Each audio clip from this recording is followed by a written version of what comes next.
now, sorry.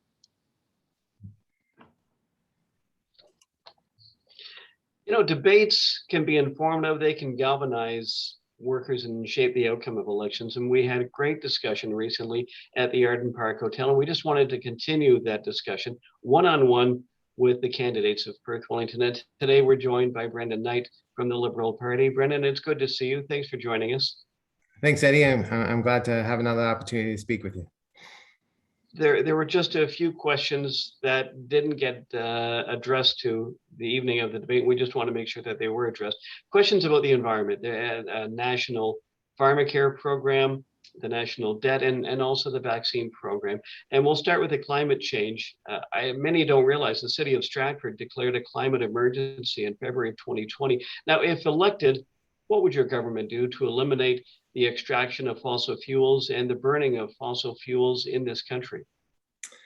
Yeah, thanks for the question, Eddie. I've been trying to talk about this issue as much as possible during the election because I know it's important for many people, and really this election is really a climate election. We have very stark differences between the different parties, and you know, they've been evaluated by independent environmental economists, and there's a reason why they've rated the Liberal plan, you know, the most reliable or the most realistic and most ambitious, and it's because it's addressing many different factors in order to fight climate, whether it's investing in charging stations and putting in targets to have electric vehicles, to take off fossil fuel burning vehicles off the road, which is a major contributor to climate change CO2. And then we also have restrictions on oil and gas as well. We have the Liberal Party brought in the price on carbon, which is another major tool for any G7 countries that is serious about tackling this issue. But there's also, you know, eliminating plastic. There's also eliminating the export of coal, which, you know, here in Ontario, we don't have to deal with smog days anymore, and that's because of no longer burning coal. And so we're phasing that out by 2030, and we're going to stop exporting it around the same time, including thermal coal, by 2035.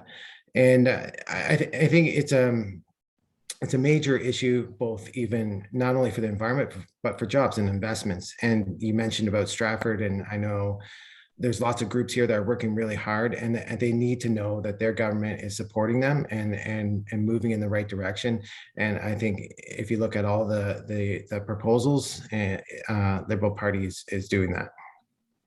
And I have to ask this as a side note, you must be getting a lot of people that still aren't clear about the carbon tax. Have you been addressing that when you've been meeting people? I think 2015 and maybe 2019, the carbon tax was really prominent.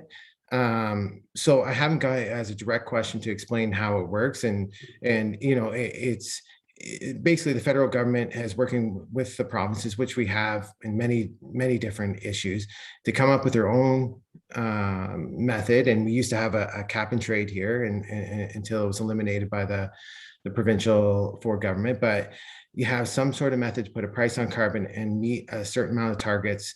And that's why the federal government is on track to not only meet those targets by being net zero by 2050, but exceeding those targets.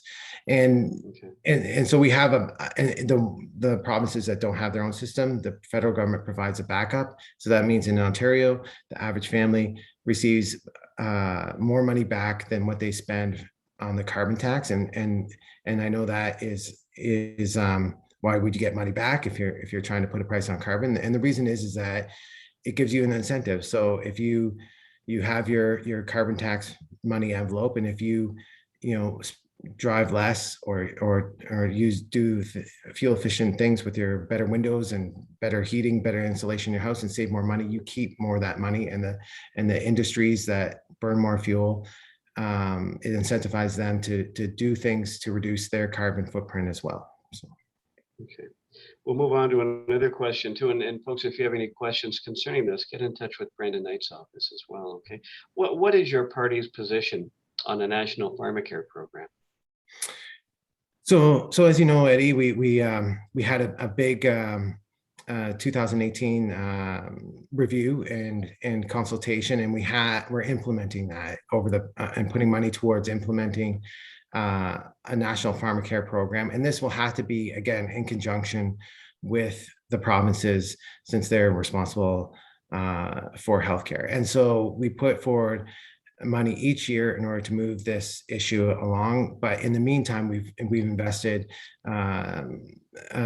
billions of dollars in order to have really crucial life-saving drugs be more affordable and more accessible for Canadians while we're working on this program. And so even within the budget, there is money set aside and to work and to get to a plan with all the provinces for a national program.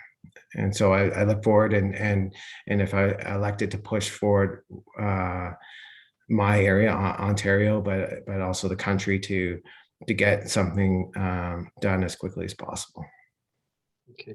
You know, the past year and a half has been difficult for so many, and the governments have been trying to assist during these challenging times. However, we'll eventually have to pay all the money back, those loans, and many are worried about the cuts that we may see, no matter which party gets in after September 20th. How much debt do you think this country can safely take on before we create a problem that's almost too large for future generations to absorb?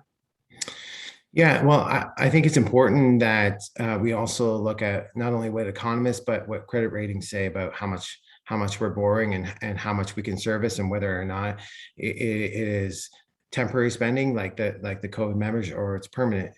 And you know, where we all know that during COVID, it was important for the federal government and provincial governments to make sure that people didn't lose their homes, lose their businesses as much as possible in what is a difficult time. And so during that time, and it is a lot of spending, but because of the way that the Liberal government implemented those and structured those things, the credit ratings for us, we still have a AAA credit rating. And that's because compared to other G7 countries that don't have that luxury. And that's because it's not, the COVID spending is not permanent spending. And so, you know, we had a budget earlier in March, and we had a projected spending and projected revenues that put us in line that we can service our debt and also start to grow out of this pandemic and out of this projected debt. But more importantly, the yearly deficit to work that down. And it's working because by the time we put forward a platform, we had enough growth that with the new programs that are key to help us get through COVID and get it past the next year in recovery, we've had enough growth that the spending to growth still has the same ratio of GDP to spending. And so it's crucial that we support people, that we allow them to contribute like we do for what we're promising for daycare, what we're doing to support businesses so they can stay afloat and get through this difficult time, so that we grow out of this and have more revenue and then continue to shrink the amount of deficit each cycle and essentially get to a reduction of debt over time. So. Last question before we let you go. We've been hearing lately and a lot about the vaccine mandate recently. This is going to be an issue, and I have a feeling it could divide an awful lot of people in this country. But for those people with medical issues and valid medical exemptions, what will your government do to keep all Canadians safe, including those with compromised immune issues?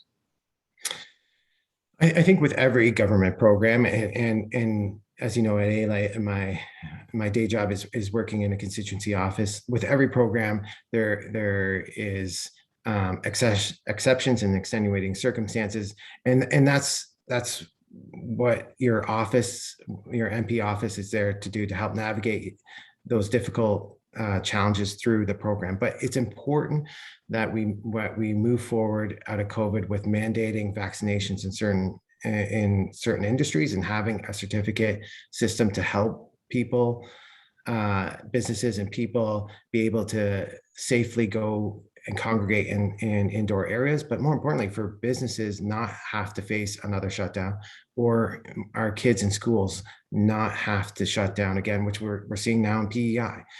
And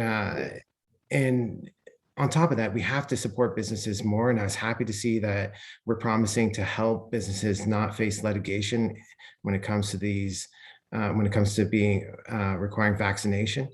And I know there's been challenges with the mask mandates as well.